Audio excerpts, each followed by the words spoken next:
معزز علماء کرام، خطباء اعظام، پیر طریقت حضرت قبلہ قاری ظفر احمد نقشبندی صاحب اور پیر طریقت حضرت علامہ پیر سید کرامت علی حسین شاہ صاحب، سجادہ نشین آستانہ عالیہ علی پور سیدہ شریف ناروال۔ پیر صاحب ماشاءاللہ بہت فاضل آدمی ہیں۔ جامعہ نعیمیہ لاہور سے آپ نے جید علماء کرام سے تحصیل علم کیا ہے اور ان کے علاوہ بھی، اور اپنا ایک بہت بڑا ادارہ جسے ہم یونیورسٹی لیول کا ادارہ کہہ سکتے ہیں، آپ نے مین روڈ پر علی پور شریف کے قریب ہی بنایا ہے۔ اور اس کے علاوہ آپ کی خدمات برطانیہ میں بھی آپ کے ادارے اور خود بحیثیت انجمن آپ کی بے شمار خدمات ہیں، اور بہت سے اہل اسلام کو آپ وہاں فیضیاب فرماتے ہیں۔ ایک فیضیاب کرنا ہوتا ہے مشائخ کا دل سے دل کے ساتھ، اور ایک ہوتا ہے علم کے ساتھ۔ تو ہمارے حضرت پیر طریقت تو ہیں، لیکن پیر طریقت تو اپنے آبائی سلسلے کے ساتھ جڑے ہوئے ہونے اور اس سلسلے کو قائم رکھنے کی نسبت سے ہیں، لیکن رہبر شریعت آپ اپنے علم اور علماء سے جو آپ کا تعلق ہے اور استفادہ ہے اس کی بنا پر ماشاءاللہ صاحب علم ہیں، اور اللہ نے بڑی شان دی ہے۔ میں آپ کا شکر گزار ہوں کہ میری گزارش پر اور جناب مولانا زبیر ظفر صاحب کی ریکویسٹ پر آپ یہاں تشریف لائے اور آپ نے علماء کرام سے، خطباء کرام سے آپ نے خطاب فرمایا۔ آج جیسا کہ آپ حضرات کے علم ہے کہ جو موضوع ہے وہ صرف خطباء کرام سے ہی متعلق ہے، اس لیے ہم نے جب یہ سلسلہ شروع کیا تو شروع میں ہی اپنے ساتھیوں سے یہ عرض کیا تھا کہ ہم نے کوئی جلسہ نہیں کرنا، بلکہ جو مخصوص لوگ ہیں جن سے مشاورت ہو سکتی ہے انہی کو دعوت دینی ہے، اور ان کی تعداد 15-20 ہو تو زیادہ اچھا ہے، اور اگر 20 سے 30 ہو جائے تو بھی کوئی مسئلہ نہیں ہے، کیونکہ جہاں ہجوم زیادہ ہوتا ہے وہاں مشاورت نہیں ہو سکتی، وہاں تقریریں ہو سکتی ہیں، جلسہ ہو سکتا ہے۔ تو اس کا پیٹرن مشاورتی ہے، اور مشاورت کے لیے یہ ہے کہ کم لوگ ہوں تو زیادہ اچھے مشورے بھی آتے ہیں، اور زیادہ اچھا آگے کا پروگرام اور پلان بھی بن سکتا ہے۔ تو آپ حضرات کا بہت شکریہ کہ آپ ہماری توقع سے زیادہ تعداد میں آپ تشریف لائے ہیں۔ اس پروگرام کی غرض و غایت اور اس کے اہداف جیسا کہ قبلہ پیر صاحب نے بھی بیان فرمایا، سب سے پہلی بات یہ ہے کہ خطبہ جمعہ کے حوالے سے یہ جاننے کی کوشش کرنا کہ نوجوان جمعہ میں دیر سے کیوں آتے ہیں، اور نوجوان مسجد سے دور کیوں ہو رہے ہیں، اور تیسری بات پھر یہ ہے کہ انہیں قریب لایا جا سکتا ہے یا نہیں۔ یہ کام نہ تو اسکولوں کا ہے، نہ کالجوں کا ہے، یا نہ یونیورسٹیوں کا ہے، نہ ہی مدارس کا ہے، بلکہ مدارس کے فاضلین خطباء کرام کا ہے کہ وہ دیکھیں کہ ہماری مساجد میں آخر یہ ڈیفیشنسی کیوں ہے، کیوں آہستہ آہستہ ایسا ہو گیا کہ دیر سے لوگ آتے ہیں، نوجوان اکثر نہیں آتے بہت سی جگہوں پر، اور بہت ساری جگہیں ایسی بھی ماشاءاللہ اس شہر میں اور دیگر شہروں میں بھی ہے کہ جہاں نوجوان ہی کثرت سے آتے ہیں۔ تو میں سمجھتا ہوں کہ وہ بڑے خوش نصیب خطباء ہیں، اور وہ بڑی خوش قسمت مساجد ہیں کہ جہاں نوجوان کثرت سے آتے ہیں اور سننے کے لیے آتے ہیں اور بیٹھتے ہیں اور سنتے ہیں۔ ہمارے وطن عزیز میں بھی یہ پریکٹس ہے لیکن کم، لیکن بیرون ملک جائیں تو وہاں یہ پریکٹس بہت زیادہ ہے۔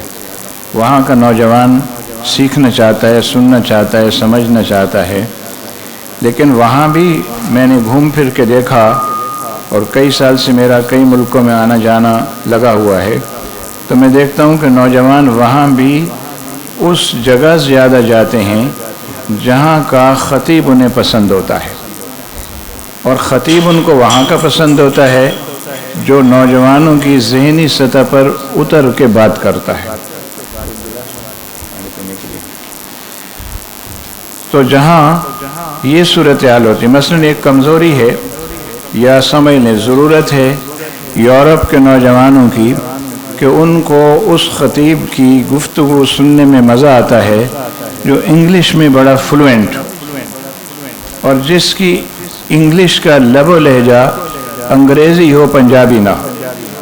ہمارے یہاں سے جو خطباء کرام، علماء کرام یورپ جاتے ہیں وہ کئی برس تک تو پنجابی میں ہی انگریزی بولتے ہیں، اور اس کا نتیجہ یہ ہے کہ وہاں کا نوجوان ان سے بالکل متاثر نہیں ہوتا۔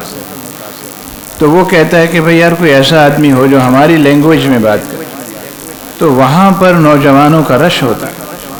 اور اگر آپ کسی ایسے خطیب کو اپنی مسجد میں جمعہ کے لیے بلا لیں یا ویسے بیان کے لیے بلا لیں جو انگلش میں بہت پرفیکٹ ہے، لنگوسٹیکلی بہت اچھے لیول پر ہے، گفتگو کرنے میں اس کو وہاں کے جو آداب ہیں ان کا پتہ ہے، تو آپ دیکھیں کہ وہاں مسجدوں میں ایسا نہیں ہے کہ بھر جاتی ہیں، مسجدوں کے باہر بھی نوجوان ہوتے ہیں اور ٹکٹ لگتا ہے۔ کئی ایسے مقررین وہاں ہیں کہ جن کے لیے ٹکٹ لگتا ہے 10 پاؤنڈ کا، 20 پاؤنڈ کا، 100 پاؤنڈ کا، اور باقاعدہ لوگ ٹکٹ لے کے تقریر سننے کے لیے جاتے ہیں۔ اب آپ بتائیے کہ کتنا فرق ہے، ببی تفاوت راہ از کجا تا بکجاست، کہ یہاں تو لوگ آخری وقت تک آتے رہتے ہیں اور مشکل سے مسجد بھرتی، اور وہاں یہ ہے کہ لوگ سننے کے لیے باقاعدہ پیسے خرچ کرتے ہیں، ٹکٹ خریدتے ہیں، اور پھر جلسے میں یا پروگرام میں جانتے ہیں اور سننا چاہتے ہیں خطیب کو۔ تو یہ صورتحال ہمارے ہاں کیوں پیدا نہیں ہو سکتی؟ اچھا، ایسا نہیں ہے کہ جو لوگ ٹکٹ دیتے ہیں، خریدتے ہیں ٹکٹ اور پھر سننے کے لیے آتے ہیں، تو ان کو پھر کوئی مسجد انتظامیہ کی طرف سے انعام ملتا ہو جس میں ان کا ٹکٹ بھی واپس ہو جائے پلس اور بھی نفع ہو، ایسا کچھ نہیں ہے، بلکہ جو انہوں نے ٹکٹ دے دیا ہے وہ دے دیا ہے، اور اس کے بدلے میں ان کو کچھ ملنے والا نہیں ہے۔ ہاں، کہیں کہیں ایسا ہوتا ہے کہ کمیونٹی کے لوگ یہ ضرور کرتے ہیں کہ کوئی ڈنر کا اہتمام کر لیتے ہیں یا لنچ کا اہتمام کر لیتے ہیں، ورنہ یہ بھی لازمی نہیں ہے۔ ہمارے ہر جلسے کے آخر میں لنگر ہونا چاہیے، اور وہاں یہ ضروری نہیں ہے کہ ہر جلسے کے آخر میں لنگر ہو، بلکہ ان کا لنگر وہی ہے کہ آنے والے کو وہ سنتے ہیں اور دیر تک سنتے ہیں اور آخر تک سنتے ہیں۔ تو انہوں نے اپنے نوجوانوں کو دیکھیں کیسے قریب کیا ہے۔ تو کوئی تو ایسا ذریعہ ہونا چاہیے کہ ہم بھی اپنے نوجوانوں کو اپنے قریب کر سکیں، اور یہ جو جمعہ میں ان کا دیر سے آنے کا رویہ ہے اس کو ہم بدل سکیں، اور مسجد سے جو دور ہو رہے ہیں انہیں قریب کیا جا سکے۔ اگر میں آپ سے عرض کرتا ہوں، اگر خطبہ حضرات یہ نہیں کریں گے تو اللہ کی طرف سے کوئی آسمانی مخلوق بالکل نازل نہیں ہوگی جو نوجوانوں کو اٹھا اٹھا کے مسجد میں لے آئے گی کہ چلو خطبہ سنو جا کر، ایسا بالکل نہیں ہے، بلکہ ان کو دل سے خواہش پیدا ہوگی تو وہ آئیں گے، اور دل سے خواہش تب پیدا ہوگی جب ہماری طرف سے کوئی ایسی کوشش ہوگی۔ یہ میں آخر میں آپ سے پوچھوں گا کیونکہ مشاورتی اجلاس ہے کہ کیا ایسی کوشش کی جائے کہ یہ نوجوان آئیں بھی اور وقت پر بھی آئیں اور قریب ہوں اور سنیں، اور اس سے یہ ہوگا کہ معاشرے میں جو شر پھیل رہا ہے جس کی طرف حضرت نے اشارہ فرمایا وہ کئی نوعیت کا ہے، اور ان میں سے ایک یہ ہے کہ الحاد اس وقت بڑھ رہا ہے۔ تو اس کو کم کرنے کے لیے بھی اسی صورت میں ہمیں کامیابی ہو سکتی ہے جب کوئی ہماری بات سننے کے لیے آئے تو صحیح، جب آئے گا کچھ سنے گا تربیت پائے گا تو ممکن ہے آگے جا کے اس کو ڈیلیور کرے گا۔ اب دعوت و تبلیغ میں جو خطیب کا کردار ہے، آج کل کے دور میں جبکہ تعلیمی اداروں کی زبوں حالی ہے، جبکہ بد کرداری جو ہے وہ عروج پر ہے، جبکہ سوشل میڈیا کے دور میں یہ ساری چیزیں جو سوشل میڈیا سے آ رہی ہیں ان کی وجہ سے بھی بے راہ روی بڑھ رہی ہے۔ یہ بات بالکل اگر کوئی کہے تو حق بجانب ہے کہ ہم تو صرف جمعہ کا خطبہ اور خطاب دیتے ہیں اور سوشل میڈیا تو 24 گھنٹے چل رہا ہے، موبائل ہر وقت لوگوں کے ہاتھ میں ہے اور موبائل جو ہے وہ اس کو چھوڑتے ہی نہیں وہ، تو موبائل کے منفی اثرات اتنے زیادہ ہیں کہ خطیب کتنا ہی اچھا کیوں نہ ہو اور اس کا بیان کتنا ہی اچھا کیوں نہ ہو، نوجوانوں کو اپنی طرف اٹریکٹ نہیں کر سکتا۔ لیکن میں یہ عرض کروں گا کہ یہ بات 100% درست نہیں ہے، کچھ فیصد درست ہو سکتی ہے کہ موبائل اور میڈیا ان کو اٹریکٹ کر رہا ہے اور ان کو خراب کر رہا ہے، اس لیے ہماری تقاریر اور ہمارے وعظ کا اس پر اثر نہیں ہوتا۔ لیکن دیکھیں میں شام گیا، شام میں ڈاکٹر رمضان البوتی رحمۃ اللہ تعالی علیہ بہت اچھے فاضل عالم تھے حدیث کے خاص طور پر، تو میں ان کی زیارت اور ملاقات کے لیے گیا تو ان کے گھر پہ ان سے ملاقات ہوئی۔ اگلے دن جمعہ تھا تو شیخ نے کہا تو کل جمعہ میں آپ آ جائیں تو اچھا ہے، میں نے کہا میں انشاءاللہ آ جاؤں گا۔ وَإِذْ تَفَضَّلْ وَتَتَكَلَّمْ فِي الْجُمْعَةِ، میں نے کہا لا لا لا لا هذا لا يمكن، کہنے لگے آپ کچھ خطاب فرمائیں، میں نے کہا یہ نہیں ہو سکتا، عربوں کے سامنے ایک عجمی آدمی خطاب کرے گا یہ تو بہت مشکل، کہ لیکن عربیت کویس یا اخی، کہنے لگے عربی تمہاری اچھی ہے آپ بول سکتے ہیں، میں نے کہا نہیں میں آپ کو سننے کے لیے آؤں گا۔ اچھا اس کے بعد میں نے اپنے دوستوں سے کہا کہ میں جو ہے وہ سید رمضان البوتی کو سننے کے لیے کل ان کی مسجد جانا چاہتا ہوں تو وہ مجھے آپ لے کے چلیں گے۔ انہوں نے کہا ٹھیک ہے، تو پھر ایسا ہے کہ آپ 10:30 بجے تیار رہیے گا۔ میں نے کہا 10:30 بجے؟ جمعہ بھائی 1:30 بجے ہوتا ہے وہاں پر، 10:30 بجے؟ کہنے لگے پھر اگر آپ نے ان کو سننا ہے تو 10:30 بجے چلنا پڑے گا، اور اگر صرف دیکھنا ہے تو پھر آپ 12 بجے چلے جائیں۔ تو میں بڑا حیران ہوا کہ اچھا ایسا ہوگا؟ واقعی ہم 10:30 سے حسب معمول پاکستانی ہیں نا، ہم اگر ہم نے 8 بجے کہیں پہنچنا ہو تو ہماری مرضی ہے 8:15 بجے پہنچ جائیں، 8:30 بجے پہنچ جائیں، 8:45 بجے پہنچ جائیں، حاضری لگ جائے گی۔ تو ہم نے جو ہے وہ سوچا کہ تھوڑا تاخیر سے صحیح، تو ہم وہ ایک آدھا گھنٹہ لیٹ ہو گئے، اور جب ہم اندر گئے مسجد میں جانے کے لیے تو آپ یقین کریں کہ قدم رکھنے کی جگہ نہیں تھی، اندر قدم رکھنے کی جگہ نہیں تھی۔ وہ تو ان کے بیٹے دکتور رضوان نے ہمیں دیکھ لیا تو وہ جلدی سے آیا گھوم کے، اور وہ ہمیں محراب کی طرف سے اندر لے گئے، تو محراب کی سائڈ سے ہم اندر چلے گئے اور ہم نے اندر جا کے بیٹھ کے انتظار کیا کہ شیخ تشریف لائیں گے 1 بجے 1:45 بجے اور پھر خطاب ہوگا۔ تو آپ سوچیں 10:30 بجے سے لے کر 1:45 بجے تک ہم بھی انتظار کر رہے تھے اور ہزاروں انسان انتظار کر رہے تھے۔ تو یہ پہلا موقع تھا میرے لیے کسی ایسی مسجد کی زیارت کرنا جہاں خطیب کے لیے لوگ 1.5-2 گھنٹے پہلے سے آ کے بیٹھتے ہیں۔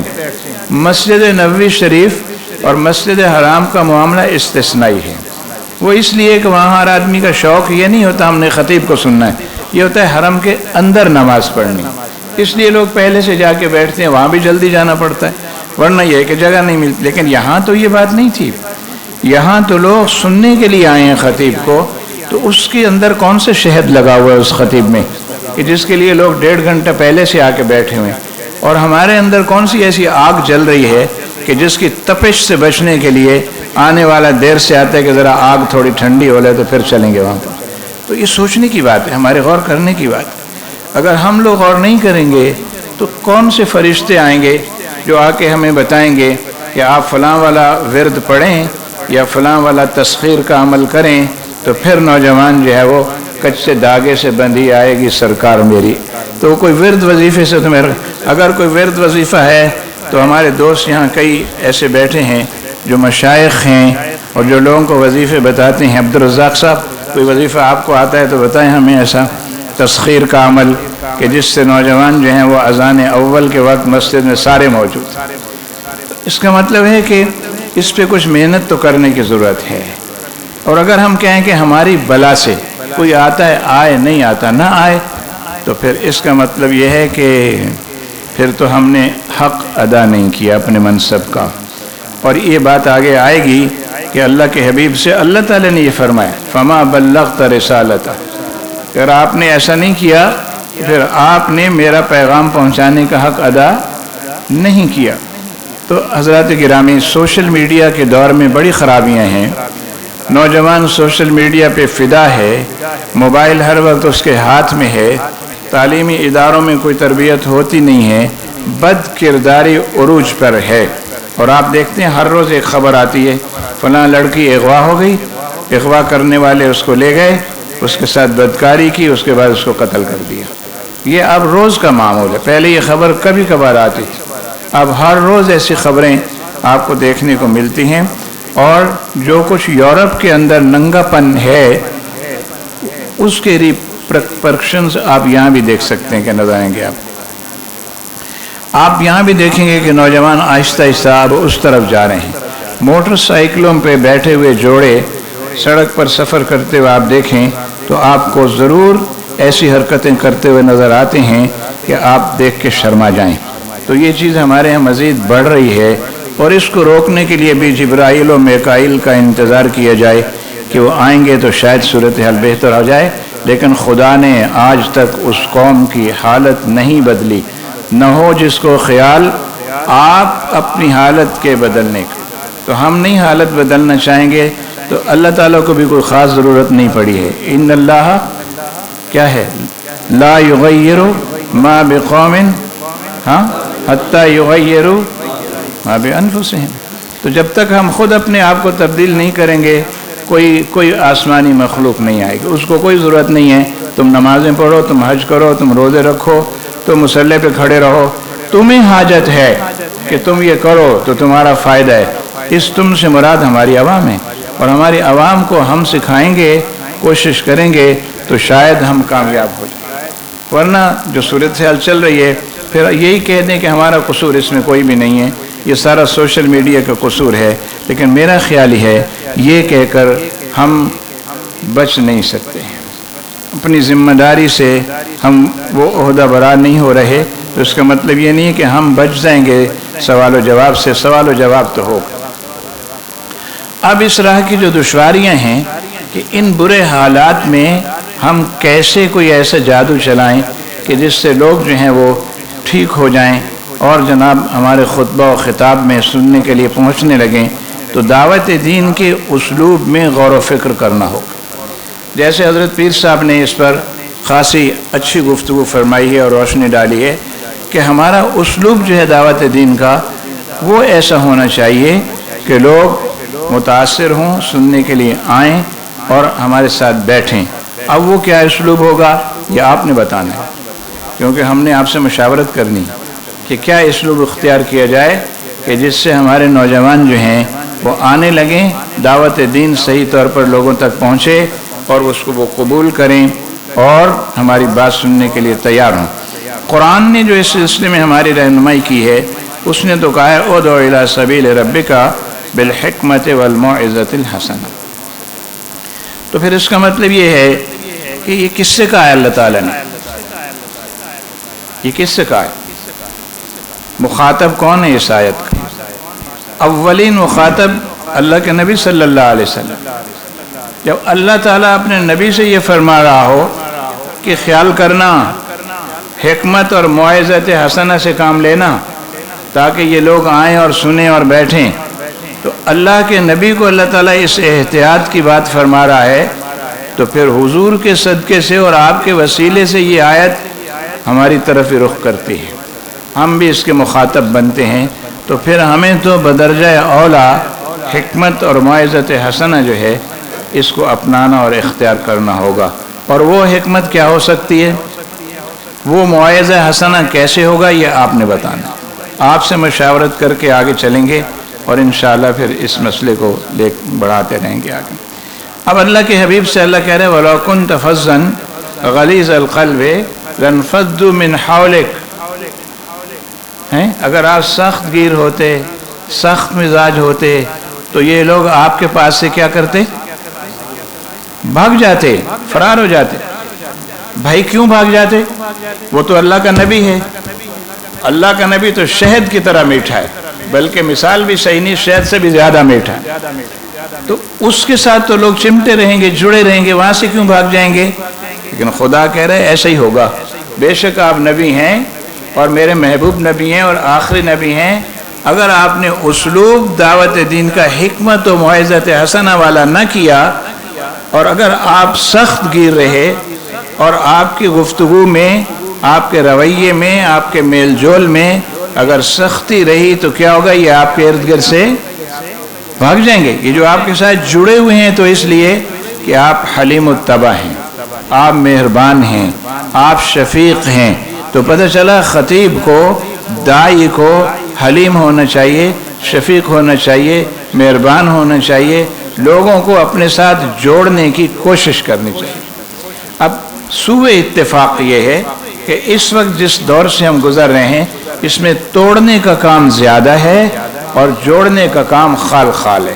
میں آپ حضرات ناراض نہ ہوں تو ایک ایسی چلتی چلاتی سی ایک بات پوچھتا ہوں کہ ایک آدمی ہے آپ کے قریب، آپ دیکھ رہے ہیں کہ وہ پانی کے ایک تالاب کے کنارے پہ کھڑا ہوا ہے اور اس کے پاؤں آہستہ آہستہ نیچے ڈھلک رہے ہیں، آپ سمجھ رہے ہیں کہ جس تودے پہ یہ کھڑا ہے یہ ابھی ٹوٹ جائے گا اور یہ اندر گر جائے گا اور مر جائے گا، آپ دوڑ کے جا کے اس کو بچاتے ہیں یا تماشا دیکھتے رہتے ہیں؟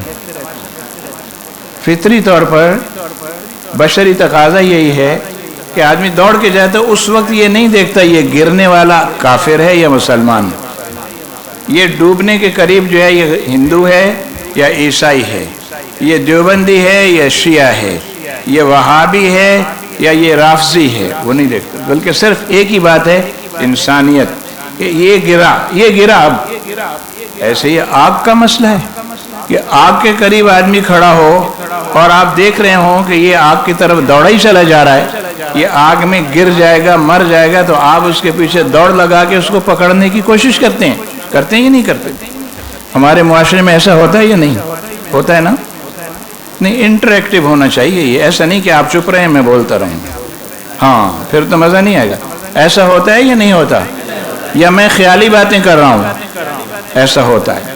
جب ایسا ہوتا ہے اس وقت بھی آپ یہ نہیں دیکھتے یہ ڈوبنے والا یا آگ میں جلنے والا اس کا مسلک کیا ہے، اس کا مذہب کیا ہے، نہیں، انسانی ہمدردی کے ناطے آپ دوڑ کے اس کو پکڑ لیتے ہیں۔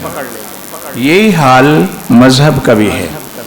مذہب میں اگر ہم دیکھتے ہیں ایک آدمی کفر میں کھڑا ہوا ہے اور یہ کفر اس کو جہنم لے جائے گا، لیکن وہاں ہماری انسانیت کی رگ نہیں پھڑکتی، ہم یہ نہیں سوچتے کہ اس کو یار ہم جہنم سے کسی طرح بچا لیں تو ثواب ملے گا ہمیں، وہاں ہم کہتے ہیں بدماش ہے، خبیث ہے، لعنتی ہے، ڈوبتا ہے ڈوب جائے، مرتا ہے مر جائے۔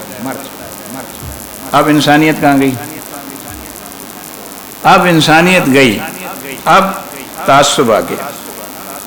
تو کیا ہم نے یہ طے کر رکھا ہے کہ جتنے لوگ کفر میں کھڑے ہیں ان کو کافر مرنے دو؟ خدا نہ خواستہ اگر ہم نے یہ طے کر لیا نا، پھر ہمارا اپنا ایمان بھی خطرے میں ہے، کیونکہ حضور سرور کائنات صلی اللہ علیہ وسلم فرماتے ہیں کہ کوئی آدمی تم سے کہتا ہے کہ مجھے کلمہ پڑھاؤ، مسلمان ہوتا ہوں، آپ اس سے کہیں یار آج نہیں تم کل آنا، میں کل میں کلمہ پڑھاؤں گا، تو گویا وہ ایک دن اس کے کفر پر مزید راضی ہے، اس سے وہ خود کافر ہو جائے گا۔ اسی لیے جب ہمارے پاس کہیں سے اطلاع آتی ہے کہ فلاں گوٹھ کے لوگ سندھ میں جن کو آپ نے تیار کیا، دعوت دی، 2-3 سال ان پہ ورک کیا، اب وہ یہ کہہ رہے ہیں کہ ڈاکٹر صاحب آئیں اور ہمیں کلمہ پڑھائیں، تو پھر ہم ان سے یہ نہیں کہتے کہ یار ہم کراچی میں فلاں پروگرام میں ہیں، فلاں کام میں ہیں، ہم فوراً نہیں آ سکتے، ہم اتوار کو چھٹی ہوتی ہے، ہم اگلے اتوار کو آئیں گے، پھر ہم ایسا نہیں کرتے۔ پھر ہم کیا کرتے ہیں، وہاں قریب سے ہی جو ہمارے دوست ہوتے ہیں ان سے کہتے ہیں جلدی پہنچو، جلدی جاؤ، اس سے پہلے کہ خدا نہ خواستہ جنہوں نے نیت کر لی ہے، ارادہ کر لیا ہے کلمہ پڑھنے کا، اس سے پہلے کہ کسی کے ساتھ کوئی حادثہ ہو جائے، کوئی انتقال کر جائے، تو وہ کفر پر مرے گا اور ہماری وجہ سے کہ ہم نے اس کو کلمہ نہیں پڑھا ہے، جلدی جا کے اس کو بھائی کلمہ پڑھا دو. تو وہ جاتے ہیں اور جا کے ان سے کہتے ہیں کلمہ پڑھ لو. وہ کہتے ہیں نہیں بابا نا، ڈاکٹر صاحب اچھے آسی کلمہ پڑھ. ہم تو ڈاکٹر صاحب آئیں گے تو کلمہ پڑھیں گے. تو پھر میں ان سے کہتا ہوں ان سے کہو بھائی ہم تمہیں کلمہ سکھانے آئے ہیں، تم کلمہ سیکھ لو تاکہ جب ڈاکٹر صاحب آئیں تمہیں کلمہ پڑھائیں تو تم آسانی سے پڑھ سکو. تو یہ ہیلا کرتے ہیں ہم. تو پھر اس بہانے وہ پڑھنا شروع کر دیتے. تو کلمہ تو ان کی زبان سے ادا ہو گیا نا، اور نیت بھی ان کی ہو گئی مسلمان ہونے کی. تو ہم کہتے ہیں تمہیں مبارک ہو، تم نے کلمہ پڑھ لیا ہے، مسلمان تم ابھی ہو گئے ہو. ڈاکٹر صاحب آئیں گے، وہ تمہاری ایک تقریب کریں گے، خوشی کا اس میں اظہار ہوگا. تم اپنے رشتہ داروں کو بلانا اور اس میں سب کے سامنے پھر کلمہ پڑھ لیں. تو یہ اتنا نازک مسئلہ ہے کہ آپ لوگوں کو فوری طور پر جو ہے وہ آپ جائیں، ان کو دیکھیں وہ کیا چاہتے ہیں، کیا کرنا چاہتے ہیں، تو پھر ہی ہوگا. حکمت و موعظت حسنہ کا تعلق جو ہے وہ تو اس سے اسی طرح سے جڑا ہوا ہے کہ آپ اگر کسی کو دیکھیں کہ وہ کفر کی حالت میں ہے تو اس کو بچانے کی فوری کوشش کریں.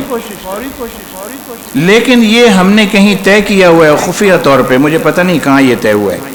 خفیہ طور پر یہ طے ہوا ہے کہ ہم تو بریلوی ہیں، سنی ہیں، رہیں گے، لیکن ہم نے کسی اور کو بریلویت کے دائرے میں داخل ہونے نہیں دینا. اس لیے اگر کوئی آدمی ہمارے سامنے کھڑا ہو کے دیوبندی ہو، وہابی ہو، وہ کھڑے ہو کے درود و سلام پڑھے، وہ فاتحہ دلائے، وہ جلوس نکالے، ہم کہتے ہیں مکار ہے، بدماش ہے، سالہ ریاکاری کر رہے، ہمیں دکھانے کے لیے کر رہے ہیں. یہ مسلمان تھوڑی ہو گیا، یہ صحیح عقیدے پہ تھوڑی ہو گیا. میں کہتا ہوں اللہ کا شکر کرو، اگر اس نے تمہاری 3 چیزیں اختیار کر لی ہیں تو اس سے دوستی کر لو. ہو سکتا ہے آپ کی 5 چیزیں وہ اور بھی اختیار کر لیں. اور اگر آپ اس کو گالیاں دو، مکار کہو، دغا باز کہو، جھوٹا کہو، تو پھر وہ کیا رہے گا؟ اسی کفر میں پڑا رہے گا جس میں ہے، اور آپ اس پہ خوش ہیں. اگر ہم اس پہ خوش ہیں تو ہمارا اپنا کیا بنے گا ایمان کا؟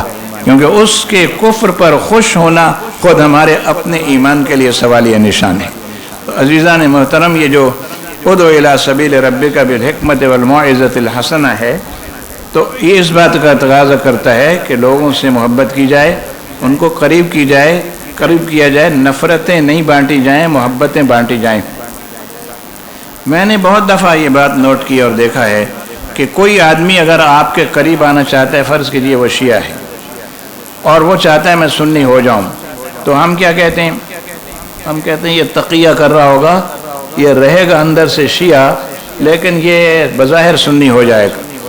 تو اب ایسے ہی موقع پر ایک بار جب حضرت علی المرتضیٰ رضی اللہ تعالی عنہ نے ایک آدمی کو قتل کر دیا تھا اور وہ کلمہ پڑھ رہا تھا، سرکار نے پوچھا کہ وہ تو کلمہ پڑھ رہا تھا، تم نے پھر بھی اس کو قتل کر دیا. انہوں نے کہا وہ دل سے نہیں پڑھ رہا تھا، وہ زبان سے جان بچانے کے لیے پڑھ رہا تھا. آپ نے فرمایا اشققت قلبہ، کیا تم نے اس کا دل چیر کے دیکھا تھا؟ تو بھئی ایک شیعہ ہے، وہ کہہ رہا ہے میں سنی ہوتا ہوں، آپ کے ہاتھ پہ بیعت کرتا ہوں، کلمہ پڑھتا ہوں آپ کا، میں اہل سنت سے اب تعلق قائم کرنا چاہتا ہوں، آپ کہیں یہ دھوکہ دے رہا ہے. تو اگر دھوکہ دے رہا ہوگا تو اس کی سزا اس کی اللہ تعالیٰ کے ہاں موجود ہے نا. تو اس کو ایکسیپٹ کریں، اس کو قبول کریں. اگر وہ کوئی آ رہا ہے تو اس کو آنے دیں. اور پھر یہ ہے کہ آپ میں اتنی ہمت اور پاور ہونی چاہیے کہ وہ آ جائے تو پھر جانے نہ پائے. یہ پتہ نہیں کیا بات ہے. ایک تو ہم اپنے طلباء مدارس دینیہ کو روکتے ہیں کہ کوئی دوسری کتاب نہیں پڑھنی، کسی دوسرے مسلک کی مسجد میں تقریر سننے نہیں جانا ہے. اچھا اس کے پیچھے خوف کیا ہے؟ خوف یہ ہے کہ یہ کہیں دیوبندی نہ ہو جائے، کہیں اہل حدیث نہ ہو جائے. بھائی ہم نے اتنے کچے اور پلپلے لوگ تیار کیے درس نظامی کرا کے کہ وہ ایک تقریر سن کے آ جائیں گے کسی کی تو وہ بدل جائیں گے اور ادھر چلے جائیں گے. پھر ہماری محنت کیا ہے؟ اس کا مطلب تو یہ ہوا کہ ہماری محنت پہ سوالیہ نشان ہے. جب ہم اتنے ڈرے بیٹھے ہیں کہ ہمارا بندہ اگر ایک بار ان کی مجلس میں چلا گیا تو بس گیا.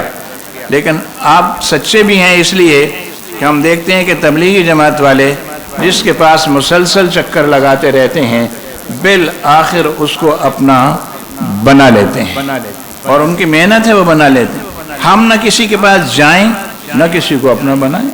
ہم اپنے گھر خوش، وہ اپنے گھر خوش.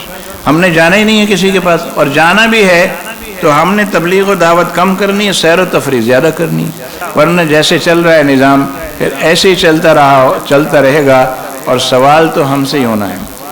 اسلوب دعوت میں دیکھیے سرکار دو عالم صلی اللہ علیہ وسلم نے کیا فرمایا۔ عن عمرو بن مرۃ الجہنی رضی اللہ تعالی عنہ قال النبی صلی اللہ علیہ وسلم علیک بالرفق والقول السدید۔ یہ آپ نے کس سے فرمایا؟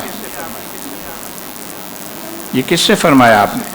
ہاں، ولا تکن فظا ولا متکبرا ولا حسودا، اس کے سب سے پہلے مخاطبین ہم ہیں۔ اور ہماری تقریر کے اندر تو جب تک گرج برس کے تقریر نہ کریں تو مزہ ہی نہیں آتا۔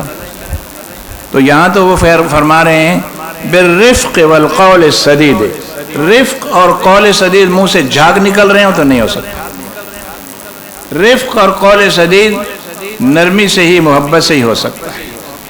میں یو کے میں ایک جگہ میلاد شریف کا موقع تھا، تو مسجد میں جلسہ تھا، تو میں بھی وہاں گیا اور مقررین بھی آئے ہوئے تھے۔ تو ایک خطیب اعظم ماشاءاللہ پاکستان سے گئے ہوئے تھے، انہوں نے خطاب کیا، اور خطاب کے دوران انہوں نے بڑے جوش کے ساتھ تقریر کرتے ہوئے اتنی زور سے ڈائس کے اوپر ہاتھ مارا کہ وہ ٹوٹ گیا اور سپیکر بند ہو گیا۔ اب اس کے بعد لوگ پریشان اور وہ ہنس رہے ہیں، کہتے دیکھیں جی پھر عشق دی طاقتاں، عشق دی طاقتاں دیکھیے جی پھر، یہ عشق کی طاقت۔ وہ اللہ کا حبیب فرما رہے ہیں علیک بالرفق والقول السدید، اور ادھر یہ ہے کہ وہ ڈیسک توڑ کے مائک بند کر کے اب تھوڑی دیر کے لیے تقریر معطل ہو گئی۔ کیوں معطل ہو گئی؟ مائک نہیں چل رہا۔ پوچھا لوگوں نے کیا ہوا کیا ہوا، کہنے لگے وہ اتنی زور سے انہوں نے اس میں بولا ہے کہ پیچھے ایمپلیفائر پھٹ گیا ہے۔ تو مجھے لطیفہ یاد آ گیا، ایک آدمی ٹرین میں سفر کر رہا تھا دیہاتی، اور اس کے پاس گھی کا کنستر تھا، دیسی گھی کا، وہ لے کے آ رہا تھا مولانا زبیر ظفر صاحب کو تحفہ دینے کے لیے۔ ٹرین میں سوار تھا، اس کو جگہ نہیں ملی تو وہ کھڑا تھا، تو اس نے کہا اس کو کہاں رکھوں، جگہ نہیں ہے۔ تو وہ جو ہوتا ہے نا جس کو کھینچنے سے گاڑی رکتی ہے، ہاں وہ ہینڈل لگا ہوتا ہے، اس کے ساتھ اس نے اس کو لٹکا دیا۔ جب اس کو لٹکا دیا تو وہ کھنچ گیا، وہ کھنچا تو گاڑی رک گئی۔ جب گاڑی رکی تو وہ بابو آ گیا، تلاش کرتا کرتا یہ کہاں سے زنجیر کھینچی کہاں سے کھینچی۔ جب یہاں آیا تو دیکھا یہاں کنستر لٹک رہا ہے اس کے ساتھ۔ اس نے کہا یہ کس نے لٹکایا اس کے ساتھ؟ انہوں نے کہا جی میں لٹکایا۔ تو نے لٹکایا؟ اللہ کے بندے تم نے ٹرین روک دی ہے۔ انہوں نے کہا باؤ جی دیکھیے جی پھر دیسی کی ہوتی ہیں طاقتیں، تو یہی بات ہے، دیکھیے پھر عشق کی طاقتیں کہ ایمپلیفائر بھی پھٹ گیا۔ اب بتاؤ اللہ کے حبیب ہم سے کیا فرما رہے ہیں؟ علیک بالرفق والقول السدید ولا تکن فظا ولا ہمارے تو بعض علماء کرام اللہ معاف کرے تکبر سے ان کی گردن ایسے نیچے آتی ہی نہیں ہے، تو لوگ ان کے بارے میں کہتے ہیں ایڈی گرچن سریا فٹ، کہتے ہی نہیں کہتے۔ تو یہ کیسے ہو سکتا ہے؟ عالم دین ہو، خطیب ہو، واعظ ہو، دائی ہو اور متکبر ہو، یہ کیسے ہو سکتا ہے؟ یہ تو علم تو آپ کو کیا سکھاتا ہے؟ جھکنا سکھاتا ہے۔ علم آپ کو جھکنا سکھاتا ہے، اس لیے کہ اگر آپ کے پاس علم کا سرمایہ ہے اور علم کے پھل سے آپ لدے ہوئے ہیں تو پھر تو نہد شاخ پر میوہ سر بر زمین، ہاں جب درخت کے اوپر پھل لگ جاتے ہیں تو شاخیں اس کی زمین کی طرف جھک جاتی ہیں۔ تو علم تو پھل تو ثمرات تو عاجزی سکھاتے ہیں، لیکن افسوس ہے کہ ہمارے ہاں یہ بھی سب چل رہا ہے۔ اس کے چلتے ہوئے آپ بتائیے کیسے دعوت کا کام ہم صحیح کر سکتے ہیں؟ تو اس پہ بھی آپ سے مشورہ لیں گے کہ بتائیں اس صورتحال سے کیسے نمٹا جائے۔ اسلوب دعوت میں ایک بات ابلاغ کی ذمہ داری بھی ہے۔ عہد رسالت معاب میں ابلاغ کیسے ہوتا تھا اور آج ابلاغ کیسے ہو رہا ہے اور کیسے ہونا چاہیے۔ عہد رسالت معاب کے ابلاغ کی بات تو آپ کو بتانے کی ضرورت نہیں ہے، آپ نے مطالعہ کیا ہوا ہے، آپ نے پڑھا ہوا ہے، آپ بیان فرماتے ہیں، آپ ساری صورتحال کو جانتے ہیں، آپ کا بیان کیسا ہوتا تھا اور آپ صلی اللہ علیہ وسلم کے بیان میں بیٹھے ہوئے لوگ کیسے ہوتے تھے، اس کے اثرات کیا تھے۔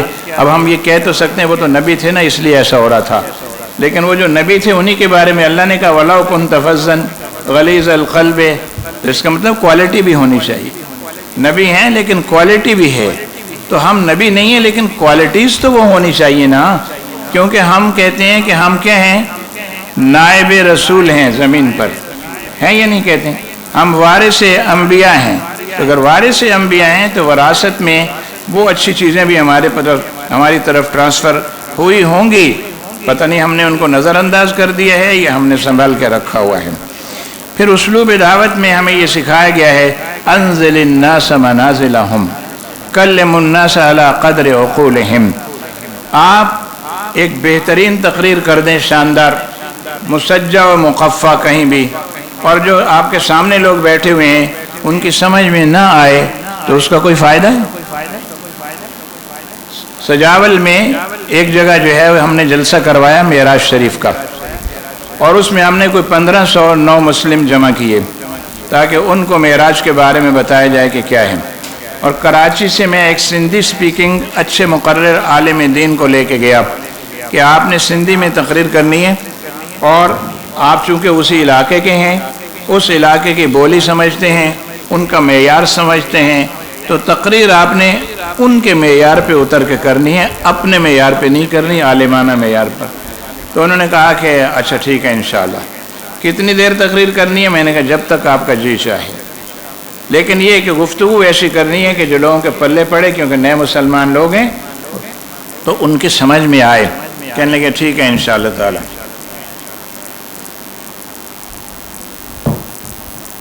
اب انہوں نے خطاب فرمایا، کوئی تقریباً 1.25 گھنٹے خطاب کیا، اس میں حسن اتفاق سے کوئی 1500 کے قریب تو نیو مسلم تھے، اور وہ اپنے ہندو رشتہ داروں کو بھی ساتھ لے آئے کہ چلو یار ہلو جلسہ ہے۔ آپ کو پتہ ہے نا سندھ کی ایک کمزوری ہے، وہ کمزوری یہ ہے کہ غربت زیادہ ہے، اور جب غربت زیادہ ہے تو اگر ان کو یہ پتہ چل جائے کہ اہل بیت اطہار کی کہیں مجلس ہو رہی ہے امام باڑے میں، اس میں 1 پلیٹ چاولوں کی ملے گی تو وہ چلے جاتے ہیں۔ وہ یہ نہیں سوچتے کہ ہم سنی ہیں، ہم نے نہیں جانا، کہتے ہیں یار بھت ملے تو سٹھی ملے، تو بس وہ 1 بھت کی پلیٹ کے لیے پہنچ جاتے ہیں۔ اب یہاں ہندو بھی آ گئے کہ چلو آخر میں کھانا تو ہو گئی۔ اب انہوں نے 1.5 گھنٹہ کوئی 1.25 گھنٹے خطاب کیا، رات کافی دیر ہو گئی۔ میں نے کہا آپ بتائیں کہ آپ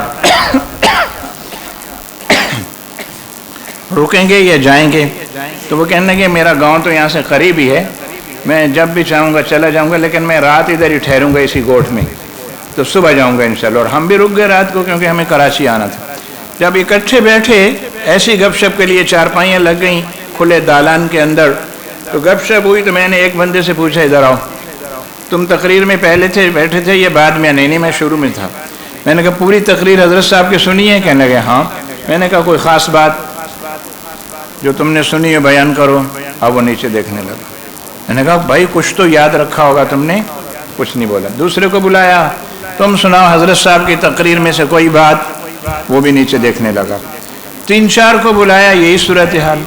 پھر پورے مجمع میں جو 50 آدمی بیٹھے تھے وہاں اس وقت، میں نے کہا بھئی جس کو کوئی بات یاد ہے حضرت صاحب کی وہ سنائے۔ تو ایک آدمی کھڑا ہوا، اس نے کہا مجھے ایک بات یاد ہے۔ کہنے لگا گھڑیاں گالی تو مکھے یاد کون آن، پر ہکڑو گال مکھے یاد ہے۔ وہ کیا ہے؟ کہنے لگے وڈو سائیں اچے تے گھوڑی میں ویو ہلی پیو۔ ایک بڑی سرکار آئے تھے، وہ گھوڑے میں بیٹھ کے کہیں چلے گئے۔ وہ جو انہوں نے بیان کیا نا کہ براق آیا اور سرکار براق پہ سوار ہوئے اور چلے گئے، بس اس کو اتنی بات یاد رہ گئی۔ اب آپ بتائیں 1.5 گھنٹے 1.25 گھنٹے کے اس خطاب کا کیا فائدہ ہوا جس میں لوگوں کو کچھ یاد ہی نہیں ہو؟ ہم اکثر ایسا ہی کر رہے ہیں، معاف کیجئے گا، ہم اکثر و بیشتر ایسے ہی کر رہے ہیں۔ ایک ہمارے دوست تھے غلام رسول صاحب، وہ ریلوے کی ایک مسجد میں خطیب تھے سفید ان پڑھ، حافظ تھے نرے، لیکن اب لوگوں نے کہا حضرت آپ جمعہ بھی پڑھایا کریں؟ انہوں نے کہا ہاں میں جمعہ پڑھے سا۔ انہوں نے جمعہ شروع کر دیا۔ اب جناب جمعہ کا جو خطاب وہ کرتے تھے تو ایک دن ہم سننے کے لیے چلے گئے، طالب علم تھے ہم لوگ، گئے ان کی تقریر میں سننے کے لیے، باہر بیٹھ کے چھپ کے، پوری تقریر ہو گئی۔ اس کے بعد وہ اپنے ہمیں حجرے میں لے گئے، چائے وائے کا اہتمام کیا۔ تو میں نے پوچھا غلام رسول یار یہ 2-3 لفظ ہماری سمجھ میں نہیں آئے جو تم نے تقریر میں کہے۔ اس نے کہا کیا؟ میں نے کہا تم نے کہا اور ڈمڑا، سمجھ آئی ہے کہ کوئی نہ؟ میں نے کہا یہ کیا چیز ہے؟ تو وہ ہنس پڑا، کہنے لگا وہ جو ایک ڈنڈا ہوتا ہے نا دھان کو کوٹنے والا، اس کو ڈمڑا کہتے ہیں ہمارے علاقے میں۔ تو اب بتائیں مقتدیوں کو یہ بھی نہیں پتہ چلا کہ حضرت صاحب نے اس میں کچھ ایسا بھی کہہ دیا۔ اب ہماری تقریروں کا اگر یہ عالم ہے، تب آپ بتائیے ہم پبلک کی کیا خدمت کر رہے ہیں اور کیا ان کو سکھا رہے ہیں، اور منصب خطابت سنبھالا ہوا ہے۔ اب اس آدمی سے یہ کہو تم خطابت کرنا چھوڑ دو، وہ کیا کہ مجھ سے بڑا خطاب کرنے والوں کا بندہ نہیں ہے۔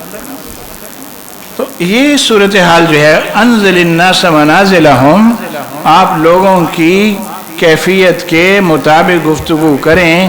پورا سندھی میں آپ نے خطاب کیا، 2.25 گھنٹے کیا، سمجھ کسی کو کچھ بھی نہیں آیا، اس لیے کہ اصطلاحات ساری آپ نے عربی کی اور عالمانہ استعمال کی۔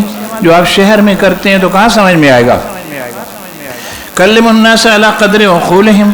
اب ایک آدمی آپ دیکھیں کہ میٹرک پاس ہے یا میٹرک فیل ہے، اور اسی طرح کے لوگ زیادہ کسی بستی اور آبادی میں ہیں، اور وہاں آدمی کوئی بہت زیادہ فصیح و بلیغ خطاب کر دے تو خطاب تو بہت اچھا ہوگا، لیکن کام کا ہوگا؟ کام کا تو نہیں ہوگا۔ وہ کام کا جب ہی ہوگا۔ میرے ایک دوست ہیں خواجہ رضی حیدر صاحب، وہ مجھے ایک دن لے گئے ایک محفل میں، کہنے لگے ایک بڑا اسکالر آیا ہوا ہے احمد جاوید، نام سنا ہے آپ نے؟ احمد جاوید کا نام سنا ہے؟ بڑا اسکالرلی بولتا ہے، فلسفے میں گفتگو کرتا ہے زیادہ تر۔ تو کہنے لگے وہ آیا، بڑی شاندار گفتگو کرتا ہے، اور سننے چلتے ہیں۔ میں چلا گیا، اس کی پوری گفتگو سنی۔ جب ختم ہونے کے قریب ہوئی نا، تو اس نے کہا میں نے گفتگو کی ہے ان دلائل سے ان دلائل سے، اس طرح اس طرح، لیکن مجھے 100% یقین ہے کہ میری جو باتیں ہیں کوئی 95% آپ کے سروں کے اوپر سے گزر گئی ہوں گی۔ یہ کون کہہ رہے ہیں؟ خطیب صاحب خود کہہ رہے ہیں۔ جب وہاں سے نکلے، خواجہ صاحب نے کہا کیسی گفتگو تھی؟ میں نے کہا انتہائی بے وقوفانہ ہے۔ وہ اتنا بڑا اسکالر ہے، اقبال اکیڈمی لاہور کا، وہ پتہ نہیں ڈائریکٹر ہے کیا ہے، اور آپ اس کو یہ کہہ رہے ہیں۔ میں نے کہا آپ مجھے بتائیں، جب ایک آدمی خود کہہ رہا ہے کہ میری تقریر جو ہے 95% آپ کے سروں کے اوپر سے گزر گئی ہوگی، تو اس کا کیا مطلب ہے؟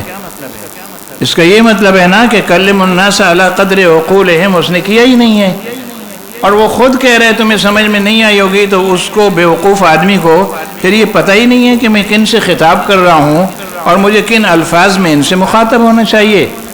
تو پھر تو اس نے وقت ضائع کیا لوگوں کا اور اپنا بھی۔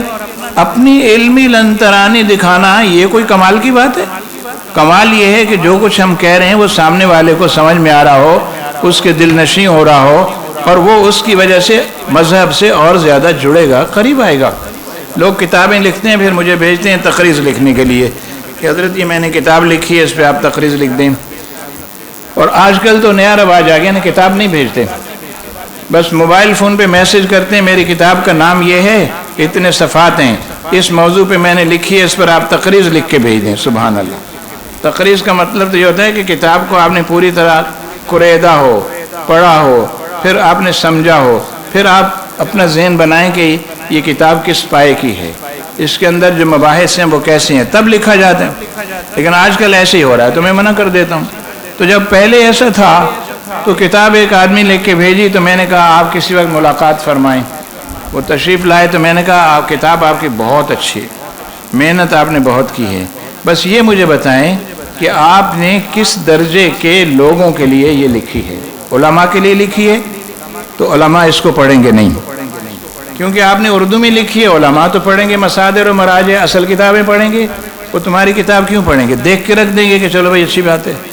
اور اگر اس کے علاوہ آپ نے لکھی ہے پڑھے لکھے لوگوں کے لیے جو یونیورسٹیوں کالجز کے ہیں، تو وہ دینی کتابیں پڑھتے ہی نہیں، فارغ ہو گئے ہیں وہ، تو وہ تو اس کو ویسے نہیں پڑھیں گے، اٹھائیں گے نہیں مکتبے سے پڑھنے کے لیے۔ اور اگر آپ نے لکھی ہے میٹرک پاس نوجوانوں کے لیے اور اس سے کم کے لیے، عوام کے لیے، تو ان کی سمجھ میں نہیں آئے گی جو آپ نے لکھا ہے۔ تو بتاؤ پھر کتاب کا فائدہ کیا ہے؟ بھائی کتاب لکھنے والے کو یہ تو سوچنا چاہیے کہ میرے جو قارئین ہیں وہ کون ہیں، میں کن کو مخاطب کر رہا ہوں اپنی کتاب میں، وہ کس درجے کے ہیں، وہ سمجھ لیں گے یا نہیں سمجھ لیں گے؟ تو یہ سوچ کر اگر کوئی لکھے تو اگلوں کو سمجھ بھی آئے، کوئی پڑھے بھی، تو لکھنے میں بھی ہمارے ہاں سے یہ کوتاہی ہے، اور بولنے میں بھی ماشاءاللہ اسی طرح کی کوتاہیاں موجود ہیں۔ اب اللہ تعالیٰ فرماتا ہے یا ایھا الرسول بلغ ما انزل الیک من ربک فإن لم تفعل فما بلغت رسالتہ، جو کچھ آپ کے رب نے آپ کی طرف نازل کیا ہے وہ آپ پہنچائیں لوگوں کو اسی اسلوب سے، بالحکمت والموعظۃ الحسنہ، اور اگر آپ ایسا نہ کریں تو پھر آپ نے اللہ کا پیغام لوگوں کو پہنچایا؟ اللہ اکبر! اپنے نبی سے اللہ یہ کہہ رہے کہ اگر آپ نے وہ اسلوب اختیار نہیں کیا تو آپ نے پھر میرا میسج لوگوں تک پہنچایا نہیں ہے۔ تو اللہ تعالیٰ نبی علیہ السلام کو تو مخاطب کر رہا ہے کیونکہ قرآن ان پر نازل ہو رہا تھا، اصل مخاطبین ہمیں، کہ تم اگر اللہ اور اس کے رسول کا پیغام پہنچانا چاہتے ہو تو ان چیزوں کو پیش نظر رکھو، ورنہ تم نے کوئی حق ادا نہیں کیا۔ اور ہمارے اکثر اصحاب کا یہ خیال ہے کہ ہم جو جمعہ کا خطاب کرتے ہیں یا جلسے میں خطاب کرتے ہیں تو ہم تو حق ادا کرتے ہیں، یہاں تک کہ ایک مولوی صاحب تھے، مفتی صاحب،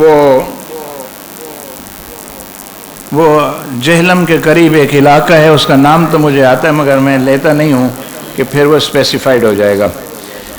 وہ مفتی صاحب کو ہم نے واہ کینٹ میں ایک جلسے کے لیے بلایا، جب میں طالب علم تھا، پڑھتا تھا، کالج میں پڑھتا تھا میں اس وقت۔ ان کو جلسے میں تقریر کے لیے بلایا، ہم نے ان کی خدمت خاطر کی، جس حجرے میں ان کو ٹھہرایا، ان کو ان کی منشا کے مطابق، مطلب یہ کہ 2 ککڑ دیسی والے بریاں کر کے ان کے سامنے رکھے کیونکہ حضرت صاحب خوش خوراک تھے، اور ایک ڈالا بوتلوں کا لا کے رکھا کہ جتنی پینا چاہیں۔ انہوں نے کہا تقریر کے بعد میں 5 کلو دودھ بھی پیوں گا۔ ہم نے کہا اس کا بھی اہتمام ہو جائے گا۔ اب اس کے بعد کیا ہوا کہ کھانے پینے کے بعد کہنے لگے تھوڑی جی واک نہ کر لئیے؟ ہم نے کہا جی بالکل۔ تو پھر وہ واک کرنے کے لیے نکلے تو انہوں نے جیب سے پاکٹ سگریٹ کا نکالا اور پھر کالا انجن دھواں نکالتا ہوا جا رہا۔ اب اس دوران عشاء کی اذان بھی ہو گئی، عشاء کی جماعت بھی ہو گئی، اور جلسے میں تلاوت اور نعت بھی ہو گئی۔ اب لوگ ڈھونڈ رہے ہیں حضرت صاحب کہاں ہیں، تو خیر حضرت تشریف لے آیا، ہم بھی آ گئے۔ اب ہم گئے وضو خانے کی طرف کہ وہ وضو کریں، اپنی اپنی پہلے نماز پڑھیں، اور حضرت صاحب سیدھے ممبر کے اوپر، اور انہوں نے خطاب شروع کر دیا۔ خطاب بڑا شاندار کیا انہوں نے، اس میں کوئی شک نہیں ہے، اور خطاب پتہ نہیں 2 گھنٹے کیا، 2.5 گھنٹے کیا۔ اس کے بعد صبح فجر کی نماز میں پھر آرام فرمایا۔ نماز کے بعد ہم حاضر ہوئے ناشتے واشتے کے پوچھنے کے لیے، تو ہم نے عرض کی حضور ناشتہ کیا فرمائیں گے؟ تو انہوں نے کہا جو بھی مل جائے کر لیں گے، کوئی مسئلہ نہیں ہے خاص۔ ہم نے کہا حضرت لیکن ایک بات ہے، وہ رات عشاء کی نماز بھی نہیں ہوئی، صبح فجر بھی نہیں پڑی، تو یہ تو اب لوگ دیکھیں گے تو ہم سے سوال کریں گے کہ یار یہ کیسے آپ نے مفتی صاحب کو بلایا تھا۔ کہنے لگے یہ 3 گھنٹے گلا پھاڑ پھاڑ کے جڑی حضور دی شان بیان کیتی ہے، اجے بھی کوئی نمازاں باقی نہیں۔ ہاں جی، تو ہمارا خطیب یہ ہے۔ جب ہمارا خطیب یہ ہے تو بتائیں اس کے ثمرات و اثرات کیا ہوں گے؟ نمائشی کام چل رہا ہے۔ بڑے بڑے خطیب جو ہیں اکثر و بیشتر ان کا نمائشی کاروبار چل رہا ہے، الا ماشاءاللہ کچھ اللہ کے نیک بندے بھی ضرور ہیں۔ وَلْتَكُن مِّنكُمْ أُمَّةٌ يَدْعُونَ إِلَى الْخَيْرِ وَيَأْمُرُونَ بِالْمَعْرُوفِ وَيَنْهَوْنَ عَنِ الْمُنكَرِ وَأُولَٰئِكَ هُمُ الْمُفْلِحُونَ۔ یہ خطاب ہم سب لوگوں سے ہے جو دین کا کام کرنے والے لوگ ہیں، کہ ہم میں سے کچھ لوگوں کو اس پیشے کو اپنانا چاہیے، اس کو اختیار کرنا چاہیے، اور اسے لوگوں تک پہنچانا اور پھیلانا چاہیے۔ اور یہ بھی ہے کہ سارے لوگوں نے مولوی نہیں بننا، سارے لوگوں نے عالم نہیں بننا، ظاہر منتخب لوگ بنیں گے۔ اس لیے فرمایا وَمَا كَانَ الْمُؤْمِنُونَ لِيَنْفِرُوا كَافَّةً فَلَوْلَا نَفَرَ مِنْ كُلِّ فِرْقَةٍ مِّنْهُمْ طَائِفَةٌ لِيَتَفَقَّهُوا فِي الدِّينِ۔ اب تفقہ فی الدین جن لوگوں نے حاصل کیا ہے، اب ان کی ذمہ داری اور زیادہ بنتی ہے کہ وہ خوش اسلوبی کے ساتھ آگے لوگوں کو ٹرانسفر کریں۔ ابلاغ میں ذمہ دارانہ رویے یہ نہایت ضروری ہیں۔ ابلاغ میں دیانتداری چاہیے۔ ذمہ دارانہ رویہ کیا ہے کہ جو حدیث پیش کی جا رہی ہے اس کا کوئی ریفرنس اور حوالہ موجود ہو، ایسا نہیں کہ حدیث بیان کر دیں اور حقیقتاً وہ کوئی واقعہ ہو، قصہ ہو، کسی اور کا قول ہو، ورنہ تو پھر کیا ہوگا؟ وہ تو پھر حضور صلی اللہ علیہ وسلم نے فرمایا کہ جو کوئی جان بوجھ کر من کذب علی متعمدا فلیتبوأ مقعدہ فی النار او من النار، تو یہ ہمارے لیے ہے، یہ پبلک کے لیے، عوام کے لیے نہیں ہے۔ ہم لوگ جو حدیثیں بیان کرتے ہیں تو ذمہ دارانہ رویے سے احادیث کو دیکھنا چاہیے۔ اچھا، میں ایک اور بات آپ سے کروں اپنے تجربے کی۔ مثلا مثال کے طور پر میں کتاب مطالعہ کر رہا تھا، مودودی صاحب کی ایک کتاب تھی، اس میں کچھ باتیں مجھے اچھی لگیں اور اس میں حدیثوں کے حوالے بھی دیے ہوئے تھے، تو میں نے وہ حوالے نوٹ کر لیے اور وہ باتیں لے لیں، اور اس کے بعد جو ہے میں نے اپنی ایک تحریر مضمون بنا رہا تھا۔ میں نے کہا اس کو ان کی کتاب کے ریفرنس کے ساتھ یہاں میں کوٹ کروں گا، میں نے کوٹ بھی کر دیا۔ اس کے بعد میں نے اپنے ایک دوست کو وہ مسودہ بھیجا کہ یار اس پہ ایک نظر ثانی کر لو، دیکھو کوئی بات الٹی سیدھی نہ ہو گئی ہو۔ تو انہوں نے نظر ثانی کرنے کے بعد یہ کہا کہ ڈاکٹر صاحب، شاہتاز صاحب، اس وقت میں پی ایچ ڈی نہیں تھا، شاہتاز صاحب یہ تو جو حوالے ہیں نا وہ نہیں ہے صحیح۔ اب دیکھیں کیا ہوا، میں نے مودودی پر اعتماد کیا، اس کے حوالے اٹھا کے درج کر لیے، اصل کتاب سے رجوع نہیں کیا، نتیجہ اس کا یہ ہے۔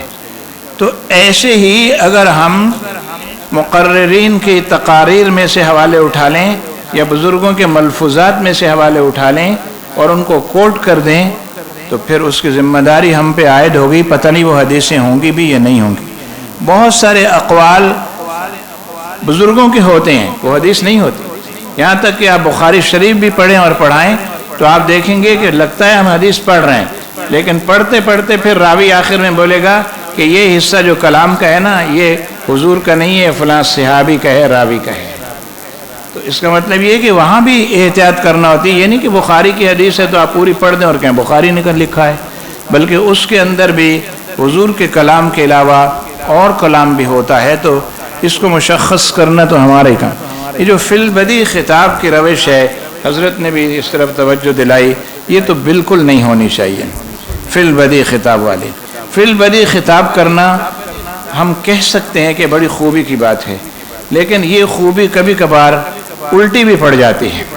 فی البدیع خطاب کیا، دو چار کتابوں کا نام لیا، حوالے دیے، وہ وہاں ہوا ہی نہیں، ملا ہی نہیں، کسی نے آپ کو فون کر کے پوچھ لیا حضرت یہ جو فلاں بات آپ نے کہی تھی ذرا کوئی کتاب ہو جس میں اس کا حوالہ مل جائے، تو پھر کیا بنے گا؟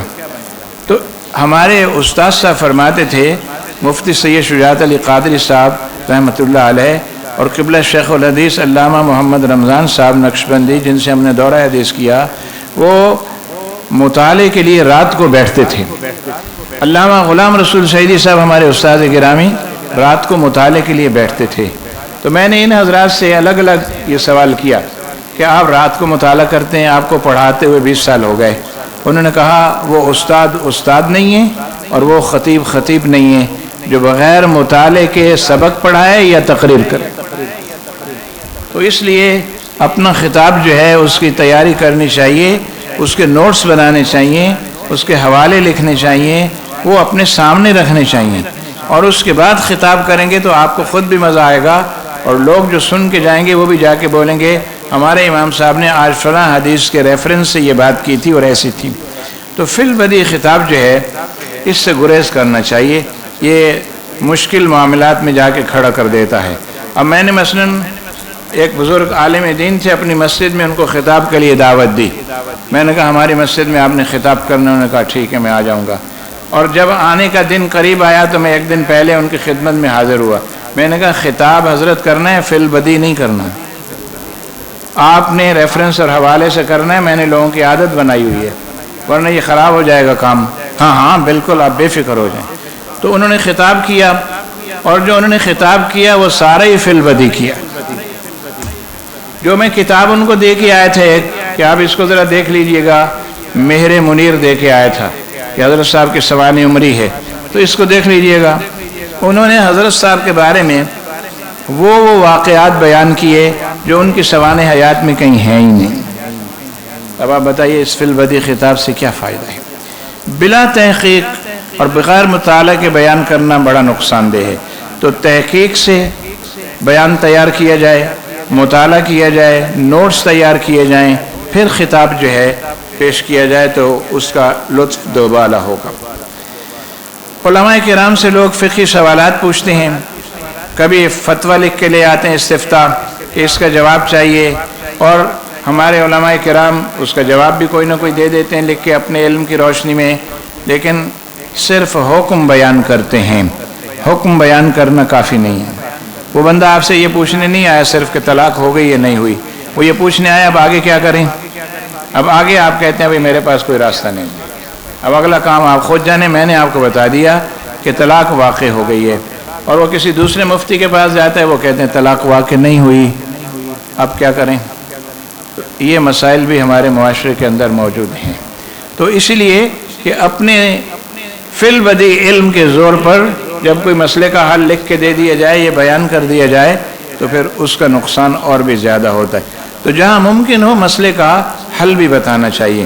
اب میں اس کی طرف ایک آپ کو لے کے چلوں گا، ایک ویڈیو کی طرف، جس میں آپ دیکھیں گے مسئلے کا حل ہمارے بزرگان کیسے بتایا کرتے تھے۔ امام اعظم رحمۃ اللہ تعالی علیہ کی طرف منسوب ایک واقعہ ہے قاتل اور زانی کی بخشش اور جنازے کا، تو وہ ہم دیکھتے ہیں۔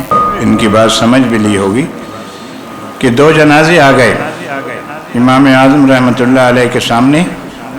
ایک جنازہ ایک ایسے شخص کا جو شراب پیتے ہوئے نشے میں اس کا انتقال ہو گیا، مر گیا، اور ایک خاتون کا جنازہ جو زنا سے حاملہ ہو گئی اور اس نے اپنے آپ کو قتل کر لیا بدنامی سے بچنے کے لیے۔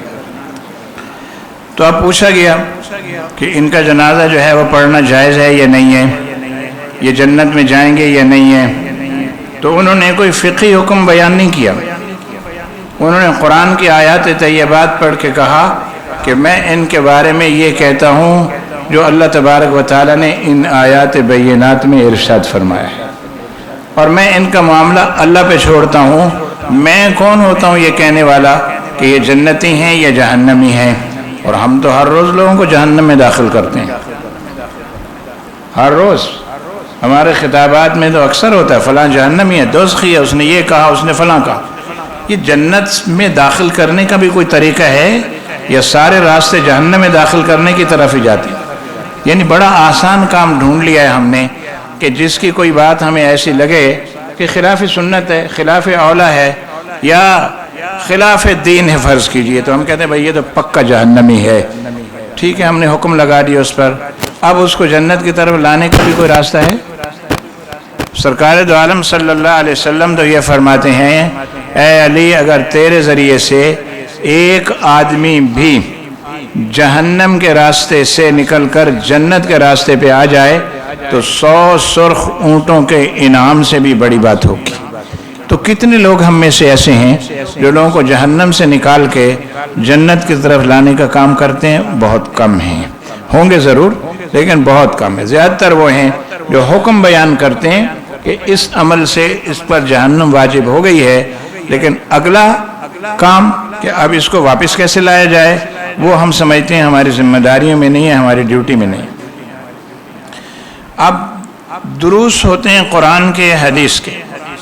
جن جن مساجد میں دروس قرآن ہوتے ہیں وہاں نمازیوں کو جمعہ کے لیے اول وقت لانے کی ایک محنت یہ ہے کہ آپ درس قرآن دیں یا درس حدیث دیں یا درس فقہ دیں یا درس تصوف دیں۔ اس سے کیا ہوتا ہے کہ لوگ آپ کے ساتھ جڑ کے بیٹھتے ہیں اور آپ ان کو اس درس میں پھر آسانی سے ترغیب دے سکتے ہیں کہ آپ مسجد کی طرف آئیں اور مسجد میں آیا کریں، وقت پہ آیا کریں، جمعے میں آیا کریں۔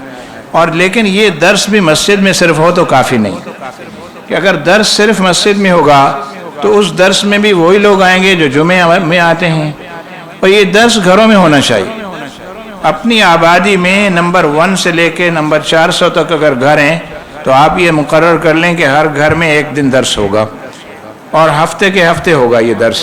اور میں نے یہ درس 5 سال چلایا ہے، پلاٹ نمبر 1 سے لے کے 400 تک ہر گھر میں درس، اور درس تصوف چلایا ہے۔ اور کیسے چلایا ہے کہ جناب جس کے گھر میں درس ہے وہ اپنے 10 پڑوسیوں کو دعوت دے گا اپنے گھر میں کہ میرے گھر میں درس ہے، آپ نے آنا ہے، اپنے رشتہ داروں کو جو قریب رہتے ہیں یا کسی اور علاقے میں ان کو دعوت دے گا، میرے گھر میں درس ہے آپ نے آنا ہے، اور وہ اس کی دعوت پر آئیں گے، امام صاحب کی دعوت پر نہیں آئیں گے۔ اور جب وہ آئیں گے تو آپ 20 سے 25 منٹ کا دورانیہ اس کا رکھیں، جیسے ہم نے کیا، آتے ہی سورہ یاسین شریف پڑھی جاتی تھی، سب کوئی پڑھے تاکہ تلاوت ہو جائے، اور اس کے بعد 2 شعر نعت کے کسی سے پڑھوا لیتے تھے بس۔ اس کے بعد ملفوظات کی کتابوں میں سے، جیسے رسالہ قشیریہ ہے اور ملفوظات کی کتابیں ہیں، ان میں سے کوئی اقتباس سلیکٹ کر کے اس میں ہم پڑھ دیتے تھے اور کچھ سمجھا دیتے تھے، اور پھر یہ کہتے تھے یہ وہ صوفیاء کرام ہیں جن کے ذریعے سے دین اس خطے تک پہنچا ہے، اور ان کی پیروی کرنا اللہ کے حبیب صلی اللہ علیہ وسلم کے راستے پر چلنے والی بات ہے۔ لہذا اپنے آپ کو مسجد کے ساتھ جوڑیں، جمعے میں تشریف لائیں، اول وقت میں آیا کریں، تاکہ نماز آپ صرف پڑھنے نہ آئیں، کچھ بیان سننے کے لیے بھی آئیں۔ اب اس کے بعد یہ ہوا کہ درس چلتا رہا، جب 10واں 11واں گھر آیا تو وہ تھا ایک دیوبندی کا، تو اب ہمارے ساتھیوں نے کہا کہ اگلا گھر جو ہے نا وہ نمبر 11 والا وہ دیوبندی کا ہے، تو پھر اس کو سکپ کر کے آگے چلیں گے۔ میں نے کہا اس سے پوچھ لو، اگر وہ یہ کہے کہ میرے گھر میں درس رکھو کوئی حرج نہیں ہے تو ہم اس کے گھر میں درس کریں گے، وہ ہماری مسجد میں آ کے تبلیغ کریں تو جائز، ہم اس کے گھر میں جا کے درس کیوں نہ کریں؟ تو میں نے کہا ہم کریں گے اگر اس کو اعتراض نہ ہو۔ جب 10ویں گھر کا درس تھا اور اس نے 10 پڑوسیوں کو بلایا تو اس میں وہ بھی تھا اور اس کے بچے بھی تھے، وہ آ کے بیٹھے، درس ہوا، درس کے اختتام پر وہ کہنے لگا امام صاحب اب نمبر تو ہمارا ہے، تو ایسا تو نہیں آپ ہمیں چھوڑ کے آگے چلے جائیں؟ میں نے کہا نہیں، آپ کو چھوڑ کے کیوں جائیں گے؟ اگر آپ راضی ہیں تو ضرور آئیں گے بھائی، آپ کے گھر آئیں گے، درس کریں گے آ کے۔ اگلا درس اس کے گھر میں ہم نے کیا اور تصوف کا درس کیا، جو کتابیں تصوف کی ان کے بڑے مانتے ہیں انہی میں سے درس کیا، تاکہ ایک تو ان کو یہ رہے کہ ہماری کتاب، اور دوسرا یہ ہے کہ بھئی بہت اچھی بات ہوئی، کوئی مذہب کے مخالف، مسلک کے مخالف بات نہیں ہوئی۔ تو ادعو الی سبیل ربک بالحکمت والموعظۃ الحسنہ کا ایک طریقہ یہ بھی ہے۔ پھر اس کے بعد چلتے چلتے 40-45 گھروں کے بعد شیعہ کا گھر آ گیا۔ اب وہ شیعہ بھی اپنے سے پہلے والے گھر میں درس میں موجود، پڑوسی ہونے کی وجہ سے آیا ہوا ہے، اور اس نے جب درس ختم ہوا تو کہا کہ ڈاکٹر صاحب اب اگلا نمبر تو ہمارا ہے لیکن لگتا ہے آپ ہمارے یہاں آئیں گے نہیں۔ میں نے کہا کیوں؟ کہتے آپ ہمیں کافر جو سمجھتے ہیں۔ میں نے کہا نہیں، ہم آئیں گے۔ بھائی ہم تو کہتے ہیں کافروں کے گھر میں بھی جا کے درس دیں، چہ جائے کہ ایک وہ مسلمان جو اعتقادی کافر ہے اس کے گھر میں نہ جائیں ہم آئیں گے بھائی۔ تو کہنے لگا بڑی اچھی بات ہوگی، خوشی کی بات ہوگی۔ اگلے درس میں ہم اس کے گھر گئے اور ہم نے کیا درس دیا؟ حضرت امام باقر رضی اللہ تعالی عنہ کے فضائل و مناقب ہم نے بیان کیے۔ امام باقر شیعہ ہیں یا سنی؟ ہاں، شیعوں کے شیعہ ہیں، سنیوں کو سنی ہے۔ تو وہ بھی خوش کہ ارے بھائی امام باقر پر درس دیا، اور ہم بھی خوش کہ ہم نے کسی اور پر نہیں دیا، اپنے سنی پہ درس دیا ہے، اہل بیت اطہار کے ایک فرزند پہ دیا۔ تو یہ ہے بالحکمت والموعظۃ الحسن۔ تو اگر آپ یہ والا طریقہ کار اختیار کریں اور اپنائیں تو میرا خیال یہ ہے کہ نہ دیوبندی آپ سے کہے گا کہ ہمارے گھر نہیں آنا، اور نہ شیعہ کہے گا کہ بھئی ہمارے گھر نہیں آنا۔ تو یہ تو ہمارے اپنے اوپر ہے نا کہ ہم وہاں جا کے کیا کرتے ہیں اور کیسا کر سکتے ہیں۔ کہ ہندوؤں کے گھروں میں جب ہم جاتے ہیں تو ایسا بھی ہوتا ہے کبھی کبھی کہ کوئی ان کا بڑا اٹھ کے آ جاتا ہے اور وہ ڈنڈا پکڑ لیتا ہے، نکلو ہمارے گوٹ سے، نکلو ہمارے گاؤں سے، کیوں آئے تم یہاں پر؟ اب کیا کریں ہم؟ پھر اس کو نرمی سے محبت سے سمجھاتے ہیں۔ ہم کہتے ہیں بھائی تمہیں ہم اپنا بھائی سمجھ کے آئے ہیں، اور عند العلماء تو ہم کافر ہو گئے نا، ہم نے ہندو کو اپنا بھائی جو کہہ دیا ہے، عند العلماء تو ہم کافر ہو گئے۔ لیکن ہمیں اس طرح کی بات قبول ہے، کوئی بات نہیں، ایسا فتویٰ ہو جائے تو کوئی مسئلہ نہیں۔ ہم نے کہا بھائی ہم تو تمہیں اپنا بھائی سمجھ کے آئے ہیں، اب تم ہمیں نہیں بیٹھنے دینا چاہتے، نکالنا چاہتے ہو تو نکال دو۔ ہم تو یہ سمجھتے ہیں کہ ہم سب کا اور تمہارا سب کا بابا ایک ہی ہے۔ بتاؤ تم کس کی اولاد ہو، آدم کی ہو یا نہیں؟ ہاں آدم کی ہیں۔ تمہارا ہمارا خدا بھی ہے کہ اوپر والے کو رب مانتے ہو یا نہیں؟ ہاں مانتے ہیں۔ تو میں نے کہا پھر جھگڑا کس بات کا ہے؟ چلو ہٹو، بیٹھنے دو ہمیں یہاں پر۔ انہوں نے کہا ٹھیک ہے آ جائیں، بیٹھ جائیں، یہ تو ہمارے ہی آدمی ہیں۔ تو اگر ہم یہ کہتے کہ ہاں بھائی ٹھیک ہے تم صحیح کہہ رہے ہو، ہم چلے جاتے واپس، تو اپنا میسج ان کو ڈیلیور کر سکتے تھے؟ نہیں کر سکتے۔ اس گوٹھ میں ہم کوئی 100 مرتبہ گئے ہوں گے وقفے سے، اور اللہ تعالیٰ نے کیا کہ ساری گوٹھ 60-70 فیملیز کے ساتھ مسلمان ہو گئی۔ اور اگر ہم یہ کہتے ہیں یہ تو کافر ہے، اس کے گھر ہم نے نہ کھانا ہے، نہ پینا ہے، نہ جانا ہے، نہ بات کرنی ہے، تو اتنے سارے لوگ جہنم کا راستہ چھوڑ کے جنت کے راستے پہ آتے۔ یہ ہے بالحکمت والموعظۃ الحسنہ، تو اس کو اختیار کریں تو بڑی برکتیں ہیں۔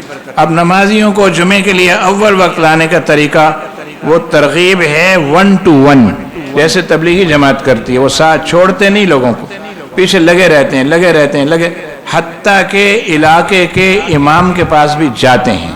میرے پاس بھی 20 سال پہلے گھر پہ آتے تھے اور آ کے کہتے تھے امام صاحب ہم گشت پہ نکلے تھے، ہم نے کہا امام صاحب سے دعائیں لیتے ہوئے جائیں، تو آپ ہمارے لیے دعا فرما دیں، ہم گشت پہ جا رہے ہیں اور یہ تحفہ آپ کے لیے ہے۔